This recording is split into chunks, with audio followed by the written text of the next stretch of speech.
بسم الله الرحمن الرحيم رب اشرح لي صدري ويسر لي أمري واحلل عقدة من لساني يفقهوا قولي ربي زدني علما اللهم فقهني في ديني اللهم إني أسألك علما نافعا ورزقا طيبا وعملا متقبلا اللهم صل على محمد وعلى آل محمد كما صليت على إبراهيم وعلى آل إبراهيم إنك حميد مجيد اللهم بارك على محمد وعلى آل محمد كما باركت على إبراهيم وعلى آل إبراهيم إنك حميد مجيد.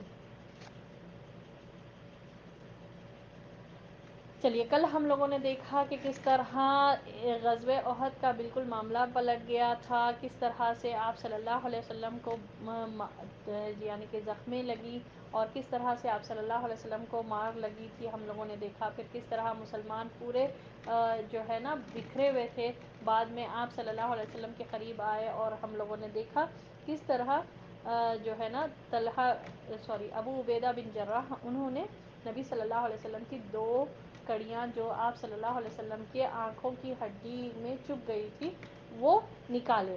پھر اس کے بعد ہم لوگوں نے دیکھا کہ کس طرح سے مصعب بن عمیر رضی اللہ تعالیٰ عنہ جو جھنڈا لے کر تھے، مصعب بن عمیر رضی اللہ تعالیٰ عنہ جو جھنڈا پکڑ کر تھے، جب مشرکوں نے ان کے رائٹ ہینڈ پر مارا تو وہ رائٹ ہینڈ کٹ گیا، تو پھر لیفٹ ہینڈ پر مارے تو پھر لیفٹ ہینڈ بھی کٹ گیا، اور انہوں نے سینے پر جو ہے نا سینے اور کندھے یہ گردن کے سپورٹ سے جو ہے جھنڈے کو پکڑ کر تھے. تو سبحان اللہ اس کے بعد وہ اسی حالت میں شہید ہو گئے. تو یہ تھا مصعب بن عمیر رضی اللہ تعالیٰ عنہ کا معاملہ، یہ بھی شہید ہو گئے.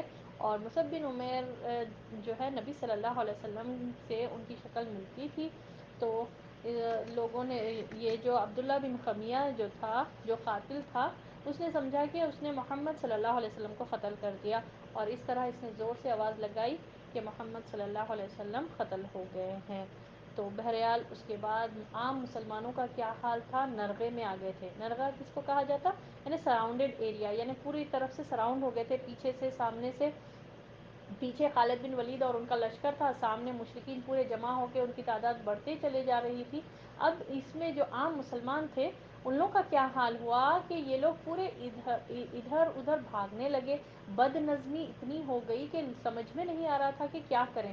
تو کوئی مدینے کی طرف بھاگے، کوئی جو ہے نا یعنی کہ احد کے گھاٹی میں پناہ لے لیے.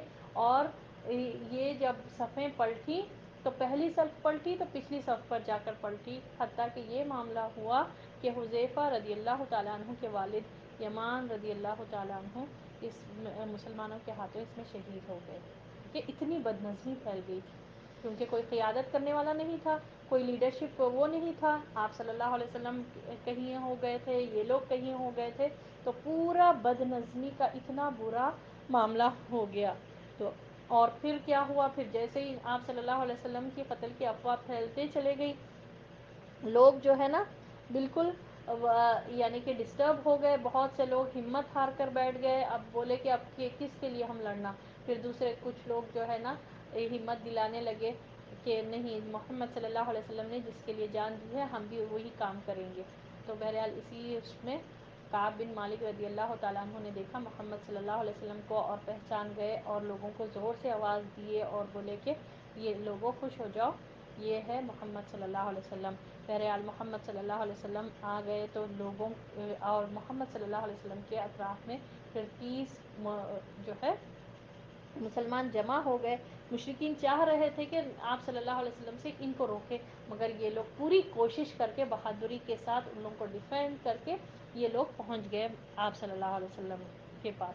پھر اس کے بعد گھاٹی میں جب آپ صلی اللہ علیہ وسلم وہاں پر تھے تو مشرکین کا یہ معاملہ ہوا کہ وہ لوگ آگے چڑھ کر گھاٹی میں جانے کی کوشش کرے، یعنی ویلی میں. احد پہاڑ کی ایک جو دو پہاڑ کے بیچ میں جو جگہ ہوتی ہے اس کو گھاٹی کہتے ہیں. تو وہاں پر جب احد سے مسلمان جب جمع ہو گئے تو مشرکین چاہ رہے تھے کہ وہاں پر بھی جا کر اٹیک کریں، مگر بہادری کے ساتھ عمر رضی اللہ تعالیٰ عنہ، علی رضی اللہ تعالیٰ عنہ اور سعد بن ابی وقاص رضی اللہ تعالیٰ عنہ نے ان کو دور کر کے پیچھے رکھا اور ان کو اوپر چڑھنے ہی نہیں دیا. ٹھیک ہے. پھر اسی میں ابی بن خلف کے بارے میں ہم لوگوں نے دیکھا کہ پیچھے ہم مکی دور میں بھی پڑھے تھے کہ اس نے دھمکی دی تھی آپ صلی اللہ علیہ وسلم کو کہ میں تم کو قتل کروں گا محمد صلی اللہ علیہ وسلم. تو مگر جب یہ آیا آگے بڑھا تو محمد صلی اللہ علیہ وسلم نے اس کے گردن پر نیزہ پھینک کر اس کو قتل کر دیا. اور یہ جو ہے نا بالکل یعنی بہت بڑا زخم لگا تھا اس کو, چیختا ہوا پلٹا مشرکوں کی طرف اور مقام شریف پر جا کر یہ مر گیا. ٹھیک ہے, یہ ابی بن خلف تھا. پھر اس طرح اگر ہم دیکھیں گے مقتولین کی تعداد جو مشرکوں کی تھی وہ صرف 22 تھی, یعنی 22 تھے. اور جو مسلمانوں کی تعداد تھی وہ 70 شہید ہوئے, جس میں سے 24 اوس کے اور 41 خزرج کے اور 4 جو ہے مہاجرین تھے. ٹوٹل 70 تعداد کے جو ہے نا مسلمانوں کی طرف سے گئے. اب نبی صلی اللہ علیہ وسلم جب گھاٹی میں پہنچ کر مطمئن ہو گئے تو پھر ہم لوگوں نے دیکھا کہ کس طرح علی رضی اللہ تعالیٰ عنہ نے ایک کنواں جس کا نام محراث تھا اس سے پانی لا کر دیے. نبی صلی اللہ علیہ وسلم پینا چاہے مگر اس میں اسمیل تھی, ٹھیک ہے, اس کا ٹیسٹ اسمیل صحیح نہیں تھی, تو آپ صلی اللہ علیہ وسلم پیے نہیں اور چہرہ دھوئے. جیسے ہی آپ صلی اللہ علیہ وسلم چہرہ دھوئے تو اللہ اکبر وہ خون بہنے لگا, ٹھیک ہے, اور اتنا بہہ رہا تھا کہ تھم ہی نہیں رہا تھا. پھر ہم نے دیکھا کہ کس طرح فاطمہ رضی اللہ تعالیٰ عنہ نے ایک چٹائی کو جلا کر نبی صلی اللہ علیہ وسلم کے زخموں پر چپکایا جس کی وجہ سے وہ خون تھم گیا. ٹھیک ہے, اس کے بعد جب جو ہے نا مشرکین پورے طور پر یہ ہو گئے تھے, مطمئن ہو گئے, اب پورے سب لوگ جو ہے نا وہ ہو گئے تھے کہ اب ہم جیت گئے بول کر, جب مشرکین کو یہ ہو گیا تو ابو سفیان پہاڑ پر چڑھا اور ابو سفیان نے آواز لگائی کہ کیا تم میں محمد صلی اللہ علیہ وسلم زندہ ہے. پھر اس نے یہ کہا, دوبارہ کوئی آواز نہیں آئی کیونکہ نبی صلی اللہ علیہ وسلم نے منع کیا تھا. تو پھر اس نے پھر آواز لگائی کیا تم میں ابو بکر رضی اللہ تعالیٰ عنہ زندہ ہے. پھر اس نے دوبارہ آواز لگائی کیا تم میں عمر زندہ ہے, تو کوئی آواز نہیں دیا. تو پھر اس نے خود یہ کہا کہ چلو ان تینوں سے تو فرصت ہوئی, یعنی کہ ان تینوں سے جان چھوٹی. اس طرح کا جملہ جب اس نے کہا تو عمر رضی اللہ تعالیٰ عنہ کو برداشت نہیں ہوا, وہ بے قابو ہو کر وہ بولے کہ او اللہ کے دشمن, یہ تینوں جس کا نام تو نے لیا ہے وہ تینوں زندہ ہیں اور تیرے یعنی قتل کا سامان ابھی باقی ہے. ٹھیک ہے, ابو سفیان رضی اللہ ٹھیک ہے, جب تو ایمان نہیں لائے تھے, بعد میں لے کر آئے ابو سفیان. ٹھیک ہے, پھر اس کے بعد کیا ہوا, پھر یہ ابو سفیان نے نعرہ بلند کیا, اولو الحبل کہہ کر پکارا, یعنی جو ہے نا اس کے معنی کیا ہے, حبل بلند ہو. یہ ان لوگوں کا جو بتوں کا نام تھا حبل عزا, یہ نام لے کر پکارنے لگے. پھر نبی صلی اللہ علیہ وسلم نے مسلمانوں کو سکھایا کہ اللہ اعلی و اجل, یعنی اللہ سب سے بڑا ہے اور برتر ہے. پھر نبی صلی اللہ علیہ وسلم نے ان کو اور ایک بات یہ سکھائی, جب ابو سفیان نے کہا کہ لنا العزى ولا عزى لكم, تو نبی صلی اللہ علیہ وسلم نے مسلمانوں کو کیا سکھایا, اللہ مولانا ولا مولا لکم, اللہ ہمارا مولا ہے اور تمہارا کوئی مولا نہیں, یعنی تمہارا کوئی مددگار نہیں. تو بہرحال نبی صلی اللہ علیہ وسلم اس طرح سے جواب سکھائے. ابو سفیان نے کہا کہ اب یہ بدلہ ہے جنگ بدر کا. اس نے آواز لگا کر کہی کہ اب یہ جو ہے نا آج کا کارنامہ بہت اچھا تھا, ہمارے فیور میں ہوا, آج کا جو دن ہے وہ تمہارا بدلہ ہے بدر کا. سبحان اللہ, اس طرح سے اس نے کہا. اور اس نے کہا کہ یہ لڑائی ڈول ہے, یعنی کہ کبھی تم نیچے ہوتے کبھی ہم اوپر ہو جاتے, کبھی تم اوپر ہوتے کبھی ہم نیچے, جس طرح ڈول اوپر نیچے ہوتے رہتا.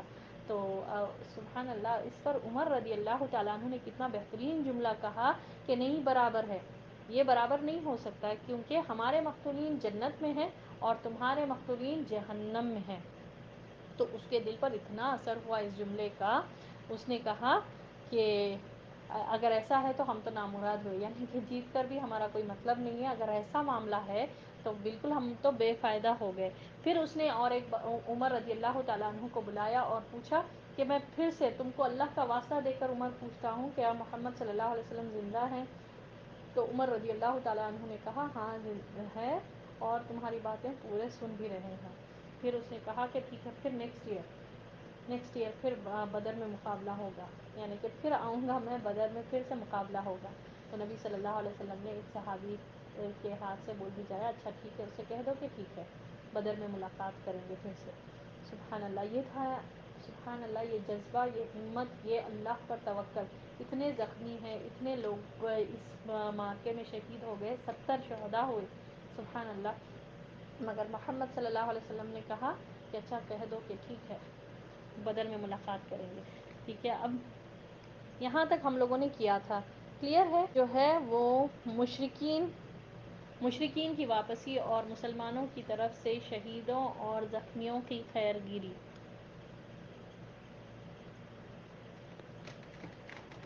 یعنی کہ مشرکین اب واپس جا رہے ہیں. اس کے بعد مشرکین جب واپس ہوئے تو کس طرح مسلمانوں کی جو شہید ہو گئے تھے ان کو جو ہے نا ان کی زخموں کی خیرگیری کی گئی. اس کے بعد ابو سفیان واپس آ گیا اور مشرکین کے لشکر نے کوچ کا آغاز کر دیا. وہ اونٹوں پر سوار تھے اور گھوڑوں کو پہلو میں کر رکھا تھا. یعنی کہ اب ابو سفیان اوپر چڑھ کر، ٹھیک ہے، احد کے پہاڑ پر اوپر چڑھ کر بات کر رہا تھا. اب اس کے بعد یہ وہ نیچے اترا اور واپس آیا اور لوگوں کو کوچ کرنے کا حکم دیا. لیڈر تھا نا یہ. تو اب وہ جو ہے نا سب گھوڑے اور اونٹ سب تیار ہو رہے تھے. اس کے معنی یہ تھے کہ ان کا ارادہ مکے کا ہے اور یہ مسلمانوں پر محض اللہ کا فضل تھا، کیونکہ مشرکین اور مدینے کے درمیان کوئی نہ تھا جو انہیں مدینے میں داخل ہونے سے روکتا. لیکن اللہ تعالیٰ نے جو انسان اور اس کے دل کے درمیان حائل ہوتا ہے انہیں پھیر دیا. اللہ اکبر. یہ اللہ کا فضل تھا کہ اس کے دل پر جو ہے نا ابو سفیان کے دل پر اللہ نے رعب طاری کر دیا. اور اللہ نے اگر یہ لوگ چاہتے، ابو سفیان اور مشرکین کے لشکر چاہتے تو مدینہ پہ اٹیک کرتے تھے، کیونکہ وہاں پر تو نہیں تھے تقریباً لوگ، پورے لوگ یہاں پر تھے. ادھر چاہتے تھے، اب مدینہ تو بالکل انسیف تھا، مسلمان ادھر احد میں تھے. وہ چاہتے تو وہاں مدینہ پر جا کر اور بہت زیادہ فتنہ وغیرہ کرتے تھے. اور سوچئے کتنا فتنہ ہو جاتا تھا. مگر یہ اللہ کا رحم ہے، اللہ کا فضل تھا کہ وہ لوگ کیا کرے، واپسی کی تیاری کرے. اور یہ جو ہے نا اللہ تعالیٰ انسان اور اس کے دل کے درمیان کس طرح سے حائل ہوتا ہے، ایک اچھی مثال ہم کو ملتی ہے کہ دیکھیے اللہ تعالیٰ کیسا چینج کر دیتا. حالانکہ اتنی بڑی اپارچونیٹی تھی کہ مسلمانوں کی اور تباہی ہو سکتی تھی، مگر اللہ نے ان کے دل میں رعب ڈال دیا اور وہ لوگ مکے کے لیے واپس چلے گئے. اس کے بعد مسلمان زخمیوں اور شہیدوں کی کھوج خبر لینے لگے. میدان میں جب اترے، بعض لوگوں نے بعض شہیدوں کو مدینہ منتقل کر دیا. آپ صلی اللہ علیہ وسلم نے حکم دیا کہ انہیں ان کی شہادت گاہوں میں واپس لایا جائے اور سارے شہداء کو غسل اور نماز کے بغیر ان کے کپڑوں ہی کے اندر دفن کر دیا جائے. آپ صلی اللہ علیہ وسلم نے 2 اور 3 شہیدوں کو ایک ہی قبر کے اندر دفن کیا اور بسا اوقات 2 شہیدوں کو ایک ہی کپڑے کے اندر جمع فرمایا اور درمیان میں استر یعنی گھاس، سوکھی ہوئی گھاس ڈال دی. اور لحد میں اس شخص کو آگے کیا گیا جسے قرآن زیادہ یاد تھا، اور فرمایا کہ میں ان لوگوں کے بارے میں قیامت کے روز گواہی دوں گا. اللہ اکبر کبیرہ. یہاں پر محمد صلی اللہ علیہ وسلم نے کیا کیا، وہ لوگ ادھر چلے گئے، میدان تھا خالی. جو میدان میں آئے مسلمان آ کر سب کا جو زخمی تھے ان کو دیکھنے لگے، اور جو شہید ہو گئے تو بہت سے لوگ جو ہے نا مدینہ منتقل کر دیے گئے، یعنی بعض شہیدوں کو لے کر چلے جایا گیا وہاں پر مدینہ میں. پھر محمد صلی اللہ علیہ وسلم نے حکم دیا نہیں، واپس لے کر آؤ. جہاں پر شہید ہوئے وہیں ان کی جو ہے نا دفن گاہ ہوگی، وہیں پر ان کو دفنایا جائے گا. اور اس طرح دیکھیے مدینہ میں نہیں، پورے جو بھی احد پہاڑ میں غزوہ احد میں جتنے بھی شہید ہوئے سب کو احد کی جگہ میں سب کو ایک ہی جگہ رکھا گیا. اللہ اکبر کبیرہ. اور ان کو خبر میں بھی 2 3 ایک قبر میں رکھا گیا، کیونکہ اتنی زیادہ شہید تھے، کتنے زیادہ لوگ تھے. اور پھر آپ صلی اللہ علیہ وسلم نے لحد قبر کھودنے کا حکم دیا. لحد کس کو کہتے ہیں، ایک یعنی ایل شیپ میں ہوتی قبر، اسٹریٹ ہے کہ پھر تھوڑی اندر کی طرف، یعنی میت کو اندر کی طرف رکھا جاتا. تو سامنے لحد قبر میں آگے اس کو کیا جاتا جس کو قرآن زیادہ یاد تھا. اللہ اکبر. اور بغیر نماز کے، بغیر غسل کے ان کو دفنایا گیا. اور بعض کے لیے تو چادریں بھی کم تھی، ایک چادر میں دونوں کو رکھایا گیا اور پھر گھاس بیچ میں ڈال دی گئی. اللہ اکبر کبیرہ. اور ان کے متعلق نبی صلی اللہ علیہ وسلم نے فرمایا کہ میں ان لوگوں کے بارے میں قیامت کے روز گواہی دوں گا۔ اللہ اکبر، کتنی بڑی بات ہے نا، سبحان اللہ۔ اور اللہ نے اگر آپ لوگوں کا ہوا، میں آپ لوگوں کو بتائی تھی کہ 121 سے 180 آیتوں کو ٹرانسلیشن سے پڑھیے تو آپ کو غزوہ احد کا جو منظر اللہ نے بیان فرمایا ہے، ہاں وہ بات نہیں ہے جو سیرت میں آپ ڈیٹیل میں پڑھیں، قرآن کیونکہ قصوں کی کتاب نہیں ہے، قرآن جو ہے نا صرف چھوٹے موٹے باتیں بتا دیتا اور اس میں پورا آپ کو ڈیٹیل مل جاتا، سبحان اللہ، ایک آیت میں آپ پورا اس کا منظر کھینچ دیتے اللہ تعالیٰ۔ تو یہ قرآن ہے، ٹھیک ہے، قرآن کا اسلوب۔ وعلیکم السلام ورحمۃ اللہ وبرکاتہ۔ قیامت گواہی دوں گا، یہ تو ہم تو شفاعت کی امید رکھیں گے نبی صلی اللہ علیہ وسلم سے، ہم کہ آپ صلی اللہ علیہ وسلم ہمارے حق میں شفاعت کریں گے بول کر، مگر یہ وہ لوگ ہیں، یہ 70 شہداء کہ جس کے بارے میں نبی صلی اللہ علیہ وسلم گواہی دیں گے، سبحان اللہ، کیا بہترین درجہ ان کو ملا، ان کو کتنا بہترین درجہ ان کو عطا ہوا کہ آپ صلی اللہ علیہ وسلم نے کہا کہ میں گواہی دوں گا ان کے بارے میں، ان کے متعلق۔ اور اللہ نے فرمایا ہے قرآن میں وَلَا تَحْسَبَنَّ الَّذِينَ قُتِلُوا فِي سَبِيلِ اللَّهِ أَمْوَاتًا، ہرگز یہ نہ سمجھو کہ جو اللہ کے راستے میں قتل ہوئے وہ لوگ مردہ ہیں، بلکہ کیا ہے، بل احیاء عند ربهم یرزقون، بلکہ وہ زندہ ہیں، اپنے رب کے یہاں رزق دیے جاتے ہیں۔ اللہ اکبر کبیرہ، یہ اتنا بڑا اجر ہے جو اللہ کے راستے میں، یہ جو جہاد فی سبیل اللہ، ٹھیک ہے، چوٹی کا کام جو ہے نا اللہ کے راستے میں اپنی جان گنوا دینا، جان مال سب سے نکلنا اور جان گنوا کر واپس آنا، یہ جہاد فی سبیل اللہ ہے۔ وہ تو ویسے تو جہاد جو سب سے بڑا جہاد ہے جو انسان جو ہے اپنے نفس سے کرتا، رائٹ، جہاد کی تو بہت ہے، اسٹارٹنگ سے پورے قسم ہے، اور جو میکزیمم جو چھوٹی کی چیز ہے وہ ہے اللہ کے راستے میں شہید ہونا۔ اور اللہ نے کیا فرمایا ہے، ان کو مردہ نہیں کہو، وہ تو زندہ ہیں، اللہ کے یہاں ان کو رزق دیا جاتا ہے۔ اور اللہ فرماتا ہے فریحین بما آتاہم اللہ من فضلہ ویستبشرون بالذین لم یلحقوا بہم من خلفہم الا خوف علیہم ولا ہم یحزنون، یہ سورۃ آل عمران کی آیت نمبر 170 میں ہے۔ اللہ فرماتا ہے کہ وہ خوش ہو رہے ہیں جو اللہ نے ان کو عطا فرمایا ہے، کیا کیا اللہ نے ان کو عطا فرمایا ہے وہ پا کر خوش ہو رہے ہیں، اور وہ خوش ان لوگوں کے بارے میں بھی ہو رہے ہیں جو ابھی تک ان سے ملاقات نہیں کرے، یعنی دنیا میں ہی ہے، اور وہ انتظار کر رہے ہیں یا اللہ وہ لوگ بھی جب ہمارے پاس آئیں گے تو یہ کتنے خوش ہو جائیں گے کہ اللہ نے ہم کو کیا کیا عطا فرمایا، اور ان کے لیے بھی اللہ نے کیا کیا تیار کر کے رکھا ہے۔ اللہ اکبر کبیرہ، کتنا بہترین چیز ہے کہ اللہ کے راستے میں، اللہ تعالیٰ کے راستے میں شہید کا درجہ کتنا بڑا ہے، کہ اللہ تعالیٰ کہہ رہا ہے، یہ زندہ کلام، یہ سچا کلام میں اللہ فرماتا ہے کہ وہ لوگ خوش ہو رہے ہوں گے اپنے لیے جو پا کر، اور جو نہیں ملے، جو ان کے جو مسلمان ابھی وہاں پر ہی ہے، دنیا میں ہے، جو اب یہ غزوہ احد میں جو ان کو اتنے بڑے بڑے صدمے سے گزر رہے ہیں، مگر ایکچوئل میں یہ لوگ خوش ہو رہے ہوں گے۔ اللہ اکبر، کہ ان کے اوپر کوئی غم نہیں ہے، کوئی خوف نہیں ہوگا، اللہ اکبر۔ اور پھر اللہ تعالیٰ یہ ان شہیدوں کے بارے میں فرماتا ہے، اور پھر اس کے بعد کیا ہوا، جب آپ صلی اللہ علیہ وسلم نے یہ کہا کہ میں ان لوگوں کے بارے میں قیامت کے روز گواہی دوں گا، اور آپ کو پتہ ہے آپ صلی اللہ علیہ وسلم نے اتنی دعا کی جب یہ پوری تدفین ہوئی، یہ 70 شہداء کو جب تدفین کیا گیا، اور سب سے زیادہ تکلیف دہ جو چیز تھی وہ حضرت حمزہ رضی اللہ تعالیٰ عنہ جو نبی صلی اللہ علیہ وسلم کے چچا تھے، تو آپ صلی اللہ علیہ وسلم بہت روئے، بہت، یعنی اتنا روئے، صحابہ رضی اللہ تعالیٰ عنہم نے آپ صلی اللہ علیہ وسلم کو اتنا روتے ہوئے کبھی نہیں دیکھا۔ اس دن آپ صلی اللہ علیہ وسلم نے بہت روئے، کیونکہ ایسا مسئلہ کیا گیا تھا مسلمانوں کے ساتھ، اتنا مارا گیا تھا، یہ معاملہ ہوا تھا۔ پھر اس کے بعد کیا ہوا، لوگوں نے حنظلہ بن ابی عامر رضی اللہ تعالیٰ عنہ کی لاش اس حالت میں پائی کہ وہ زمین سے اوپر تھی اور اس سے پانی ٹپک رہا تھا۔ نبی صلی اللہ علیہ وسلم نے فرمایا فرشتے انہیں غسل دے رہے ہیں۔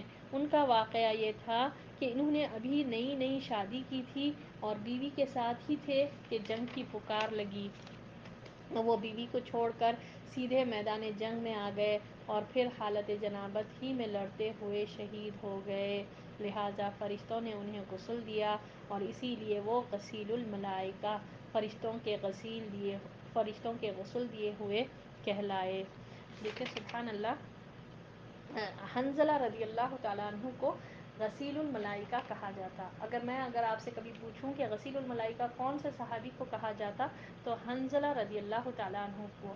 ان کا معاملہ یہ تھا کہ نئی نئی شادی ہوئی تھی، اور جب جیسے ہی جنگ کے لیے پکارا گیا تو وہ اسی حالت میں، جنابت کی حالت میں جنگ کے لیے نکلے، اور اسی جنگ میں اسی طرح شہید ہو گئے. اور ان کی باڈی جو ہے نا، جو ان کی جو جسم تھا وہ زمین سے تھوڑا اوپر اٹھ کر تھا.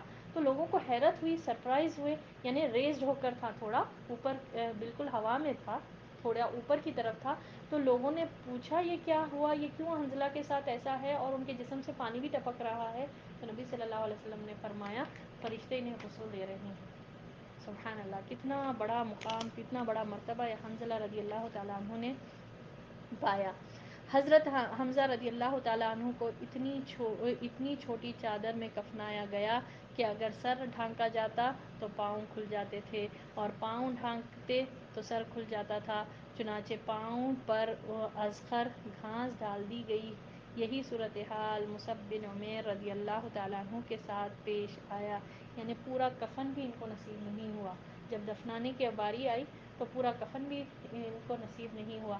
اور مصعب بن عمیر رضی اللہ تعالیٰ عنہ کی آپ جب اسٹارٹنگ اسلام لانے سے پہلے کی زندگی یاد کریے، ایسا ان کے لیے تو یمن سے سیکھ کر آتا تھا اسپیشل کپڑا، اور انتقال میں ان کی وفات کے ٹائم پر ان کو ایک کپڑا بھی نصیب نہیں ہوا. یعنی اتنا تنگ کپڑا تھا کہ سر کور کرتے تو پیر کھل جاتے، پیر کور کرتے تو سر کھل جاتا. اللہ اکبر. اور حمزہ رضی اللہ تعالیٰ عنہ اتنے بڑے بڑے لوگ جو سید الشہداء، ٹھیک ہے، یہ غزوہ احد میں سید الشہداء کون کہلائے؟ حضرت حمزہ رضی اللہ تعالیٰ عنہ. اور اگر آپ مدینہ جائیں گے تو اس جگہ جو ہے نا احد کے پاس کے جو اسٹریٹ ہے اس کا نام حمزہ اسٹریٹ جو ہے نا، حمزہ رضی اللہ تعالیٰ عنہ کے نام سے ہی وہ اسٹریٹ ہے. بہرحال تو یہاں پر جو ہے نا حمزہ رضی اللہ تعالیٰ عنہ اور مصعب بن عمیر کو یہ ہوا کہ ایک کفن بھی پوری طرح سے وہ نہیں ہوا. ٹھیک ہے، کلیئر ہے یہاں تک؟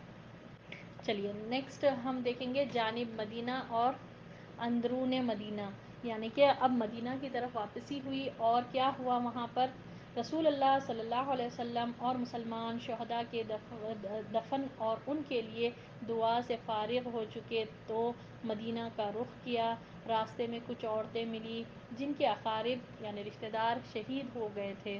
نبی صلی اللہ علیہ وسلم نے انہیں تسلی دی اور ان کے لیے دعا فرمائی. اتنے لوگ شہید ہوئے کہ ہر گھر میں کوئی نہیں تو کوئی ایک شہید تو تھا. تو راستے میں عورتیں بھاگتے ہوئے آئی، نبی صلی اللہ علیہ وسلم نے ان کو تسلی دی اور ان کے لیے دعا بھی فرمائی. بنو دینار کی ایک خاتون آئی جن کے شوہر، غور سے سنیے، جن کے شوہر، بھائی اور باپ شہید ہو گئے تھے. اللہ اکبر. یعنی کتنے محرم ہیں سب. آپ سوچیے ایک گھر میں 3 شہید، یعنی شوہر، باپ اور بھائی، 3 بھی شہید ہو گئے تھے. جب انہیں لوگوں کی شہادت کی خبر دی گئی تو کہنے لگی کہ رسول اللہ صلی اللہ علیہ وسلم کا کیا حال ہوا؟ لوگوں نے کہا آپ صلی اللہ علیہ وسلم بحمداللہ جیسا تم چاہتی ہو ویسے ہی ہے. خاتون نے کہا ذرا مجھے آپ صلی اللہ علیہ وسلم کو دکھلا دو. کیسی یہ ایمان کی دولت ہے. آپ سوچیے آپ کون بول رہے ہیں کون سے ٹائم پر 1 نہیں 2 نہیں 3 شہید ایک گھر میں. اور سبحان اللہ یہ وہ عورت کا ایمان تھا. ایک عورت جو آئے بھاگتے ہوئے اور جو ہے نا جس کے 3 رشتہ دار، اتنے قریبی رشتہ دار ہوگی، باپ، بھائی اور جو ہے سبحان اللہ شوہر بھی شہید ہو گئے تھے. تو اس نے کہا کہ محمد صلی اللہ علیہ وسلم کا کیا حال ہے؟ تو لوگوں نے کہا کہ محمد صلی اللہ علیہ وسلم الحمدللہ خیر کے ساتھ ہے. تو اس عورت نے کہا کہ مجھے محمد صلی اللہ علیہ وسلم کو دکھا دیں. تو اس نے کہا، خاتون نے کہا کہ مجھے محمد صلی اللہ علیہ وسلم کو دکھلا دے.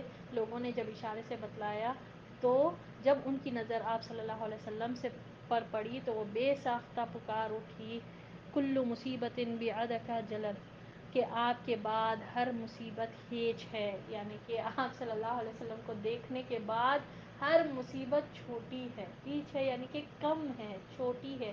یہ تھی ایمان کی محبت، یہ تھی نا نبی صلی اللہ علیہ وسلم کے لیے محبت، کیسی وہ عورت یہ ہوگی، سبحان اللہ. آپ دیکھیں کیسا ہم کیا نئی جملے نکال لیتے، ہم اپنے آپ کو اس جگہ رکھ کر سوچے تو صحیح، ایک نہیں، دو نہیں، تین پر جب محمد صلی اللہ علیہ وسلم کو دیکھ کر اس نے کہا کہ ہر مصیبت آپ کے سامنے چھوٹی ہے. یہ ہے نا ہمت، طاقت، توکل، یہ ہوتا اللہ پر محبت، اللہ سے محبت. اور نبی صلی اللہ علیہ وسلم کی وہ حدیث جس پر آپ صلی اللہ علیہ وسلم نے کہا تم میں سے کوئی شخص مومن نہیں ہے جب تک کہ میں اور جو ہے تمہارے تمام رشتوں سے بڑھ کر نہ ہو جاؤں. اور یہ عورت نے اس حدیث کا کمپلیٹلی، وہ مثال پر کمپلیٹلی اترتے یہ عورت، یہ جو بنی عبدالدار کی عورت تھی، جن کے 3 جو ہے نا رشتہ دار، جو قریبی رشتہ دار، شوہر کا سوچیے آپ کیسا معاملہ ہوتا. تو بہرحال جب شوہر کی بات آئی نا، باپ کا انتقال ہوا، جب ایک عورت کو کہا گیا کہ باپ کا انتقال ہوا، بیٹے کا، اور ایک ایسے ہی بہت سے لوگوں کا ہوا تھا، تو جب شوہر کا انتقال ہوا تو وہ ذرا زور سے چیخ کر روئے. تو نبی صلی اللہ علیہ وسلم نے فرمایا کہ واقع عورت کے لیے شوہر ایک چیز، ایک جو ہے نا ایک اہمیت رکھتا. بہرحال آپ سوچئے وہ لوگوں کا کنڈیشن سوچئے کہ تدفین کر کے آ رہے، ٹھیک ہے، 70 شہداء کو تدفین کر کے آئے. آپ صلی اللہ علیہ وسلم کے چچا ہے، اس میں سید الشہداء ہے، سب کو تدفین کر کے راستے میں واپس آ رہے لوگ ہیں نا. بدر میں کیسا ہوا تھا، بدر کا بھی منظر یاد رکھے کہ کیسا ویلکم کیا گیا، کیسا نعرے اللہ اکبر، تکبیر، تحلیل کی گئی تھی. اور سبحان اللہ یہاں پر بھی تکلیفیں تو تھی، صدمہ تو بہت زیادہ تھا، مگر لوگ ہے نا آپ صلی اللہ علیہ وسلم کی محبت کو کس طرح آگے رکھ رہے، ایک بہت بڑی بات ہے نا ہم کو پتہ چلتی. تو بہرحال اس نے یہ فرمایا. پھر مدینہ پہنچ کر مسلمانوں نے ہنگامی حالت میں رات گزاری. کیوں ہنگامی حالت تھی؟ ایک زخم، ایک بڑا صدمہ تھا. اب اطراف کے جو تھے منافقین جو پلٹ گئے ہوں گے، کیا نئی باتیں کرے ہوں گے وہ لوگ، ہماری بات نہیں سنے. یہ عبداللہ بن ابی جب بولا تھا کہ ہاں ہم یہاں مدینے میں رہ کر لڑیں گے، پھر آدھے رستے سے بغاوت کر کے گئے. اب آپ سوچئے ان لوگوں کو کیا کیا فیس کرنا پڑا. یہ ایک ایموشنلی ہرٹ ہے پورے، اور پورے صحابہ جتنے پلٹ کر گئے سب کو زخم آئے. ان کو یاد رکھیے، طلحہ بن عبید اللہ، سعد بن ابی وقاص، ابو عبیدہ، ان کے 2 دانت گر گئے، ٹھیک ہے. اور ویسے ہر صحابی کو کچھ نہ کچھ زخم آئے. محمد صلی اللہ علیہ وسلم کتنے زخمی حالت میں ہیں. اب یہ مومنٹ میں ہنگامی حالت میں ایک تو یہ مسلمانوں کا کنڈیشن، اپنے اتنے قریبی رشتہ داروں کو جو ہے نا وہاں پر تدفین کر کے آئے، قریبی مسلمان بہت زیادہ محبت کرنے والے، ان کو تدفین کر کے آئے. اور وہاں پر منافقین کیسے طعنے کر رہے تھے ہوں گے، ہماری بات نہیں مانے، یہ دیکھو ہار کر آئے، بدر میں تو ایسا کرے تھے، اب کیا کہ اپنے آپ کو بہت وہ کرے. بہرحال یہ بھی ان کو سننا پڑا. ہماری بات مانتے، ہم بولے تھے نہیں جائیں گے تو یہ حال نہ ہوتا. تو اللہ نے اس کا ذکر قرآن میں فرمایا ہے کہ تم میں سے بہت سے لوگ ہو جو کہتے ہیں کہ اگر نہیں نکلتے، ہم گھر میں بیٹھے رہتے تو ہمارے ساتھ ہوتے تو تم لوگ شہید ہی نہیں ہوتے. تو یہ کیا جانتے، کیا ایسا کرنے سے کیا موت نہیں آئے گی؟ موت تو برحق ہے، وہ آ کر رہے گی، اللہ نے سورۃ آل عمران میں فرمایا ہے. تو بہرحال کیا ہوا، یہ سب لوگ ہنگامی حالت میں تھے. زخم، تھکان اور غم و الم نے انہیں چور چور کر رکھا تھا. ایک تو زخم، تھکان بھی تھی، پیدل چل کر گئے، پورا پیدل واپس آئے، وہ ایک الگ حالت. پھر اوپر سے جو ہے نا جو معاملہ تھا کہ غم اور الم، ایک انتہائی طریقے سے ایک بڑی ٹریجڈی تھی بھائی. غم اور الم کتنا تھا ہوگا سوچئے، ان کو چور چور رکھا تھا. پھر بھی وہ مدینہ کا پہرا دیتے رہے اور رسول اللہ صلی اللہ علیہ وسلم کی حفاظت پر متعین رہے. ادھر رسول اللہ صلی اللہ علیہ وسلم نے محسوس کیا کہ دشمن کی نقل و حرکت پر نظر رکھنا ضروری ہے، تاکہ اگر وہ مدینہ واپس آنے کی کوشش کرے تو اس سے کھلے میدان ہی میں 2 ہاتھ کیے جائیں. یعنی نبی صلی اللہ علیہ وسلم نے ایک چیز یہ سوچی کہ ہو سکتا کہ پھر یہ لوگ مشرکین پلٹ کر نہ آئیں، آدھے رستے سے ہو سکتا پلٹ کے آ جائیں اور ہم کو مدینہ پر آ کر اٹیک کرے. اس سے پہلے کہ وہ لوگ مدینہ پہنچے، ہم لوگ پھر سے میدان میں جا کر ان کا جو ہے نا ان کے ساتھ مقابلہ کریں، 2 ہاتھ کریں. تو اس کے بعد غزوہ حمراء الاسد. چنانچہ صبح ہوئی تو آپ صلی اللہ علیہ وسلم نے مسلمانوں میں اعلان فرمایا دشمن سے تو ہم کلاس کو یہیں تک رکھیں گے انشاءاللہ باذن اللہ. اور پھر ہم دعا کرتے ہیں کہ اللہ سے کہ اللہ تعالی ہم سب سے راضی ہو جائے، آمین یا رب العالمین۔ وآخر الدعوانا ان الحمد للہ رب العالمین۔ سبحان ربک رب العزة عما یصفون وسلام علی المرسلین والحمد للہ رب العالمین۔ سبحانک اللہم وبحمدک نشہد ان لا الہ الا انت نستغفرک ونتوب الیک۔ السلام علیکم ورحمۃ اللہ وبرکاتہ۔